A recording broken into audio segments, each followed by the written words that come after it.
નમસ્કાર મિત્રો, ચારે કોર મેઘરાજા ધબધબાટી બોલાવી રહ્યા છે। ઘણા બધા વિસ્તારોમાં મેઘરાજા કૃપાનો વરસાદ વરસાવી રહ્યા છે તો અમુક વિસ્તારોમાં મેઘરાજાનો પ્રકોપ પણ જોવા મળી રહ્યો છે।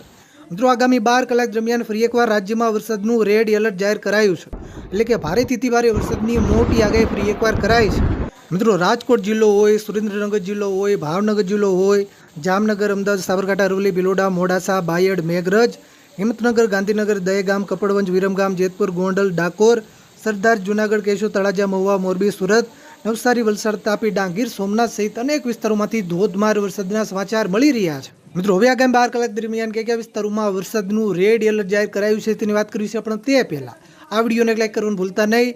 આવી જ રીતે વરસાદના સમાચાર સૌથી પહેલા જોવા માટે આપણી આ ચેનલને ખાસ સબસ્ક્રાઇબ કરવાનું પણ ભૂલતા નહીં। મિત્રો, હવે ખાસ સમજો મિત્રો, પહેલા આપણે દક્ષિણ ગુજરાતના વિસ્તારોથી શરૂઆત કરીએ। મિત્રો, દક્ષિણ ગુજરાતમાં આગામી 12 કલાક દરમિયાન ખાસ કરીને નવસારી, વલસાડ અને ડાંગ જિલ્લામાં વરસાદનું રેડ એલર્ટ જાહેર કરાયું છે, એટલે કે આ વિસ્તારોમાં હજુ પણ ભારેથી અતિ ભારે વરસાદ પડવાની શક્યતા છે। જે બાકીના વિસ્તારો છે ભરૂચ, નર્મદા, તાપી અને સુરત જિલ્લામાં પણ યલો એલર્ટ જાહેર કરાયું છે, એટલે કે આ વિસ્તારોમાં પણ હજુ આગામી 12 કલાક દરમિયાન મધ્યમથી ભારે વરસાદ પડવાની શક્યતા છે। મિત્રો, મધ્યપૂર્વ ગુજરાતના વિસ્તારોની વાત કરીએ તો મધ્યપૂર્વ ગુજરાતમાં આગામી 12 કલાક દરમિયાન ખાસ કરીને અમદાવાદ, આણંદ, ખેડા અને વડોદરા જિલ્લામાં પણ ફરી એકવાર યલો એલર્ટ જાહેર કરાયું છે, એટલે કે આ વિસ્તારોમાં મધ્યમથી ભારે વરસાદની આગાહી કરાઈ છે। મહીસાગર, પંચમહાલ, દાહોદ અને છોટાઉદેપુર જિલ્લામાં હળવેથી મધ્યમ વરસાદની આગાહી કરાઈ છે। મિત્રો, હવે સૌરાષ્ટ્ર વિસ્તારોની વાત કરીએ તો સૌરાષ્ટ્રમાં આગામી 2 દિવસ સુધી ભારે વરસાદી માહોલ યથાવત રહેશે। આગામી 12 કલાક દરમિયાન હવામાન વિભાગના જણાવ્યા અનુસાર જામનગર અને દેવભૂમિ દ્વારકા જિલ્લામાં વરસાદનું રેડ એલર્ટ જાહેર કરાયું છે, એટલે કે દેવભૂમિ દ્વારકા અને જામનગર જિલ્લાના કેટલાક વિસ્તારોમાં મધ્યમથી ભારે વરસાદ તો અમુક વિસ્તારોમાં અતિ ભારે વરસાદ પણ પડી શકે।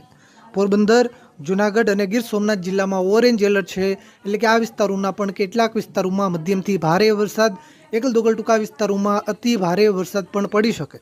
સૌરાષ્ટ્રના જે બાકીના વિસ્તારો છે મોરબી, સુરેન્દ્રનગર, અમરેલી, બોટાદ, ભાવનગર અને રાજકોટ જિલ્લામાં યલો એલર્ટ છે, એટલે કે આ વિસ્તારોના પણ કેટલાક વિસ્તારોમાં સામાન્યથી મધ્યમ વરસાદ, અમુક વિસ્તારોમાં મધ્યમથી ભારે વરસાદ પણ પડી શકે।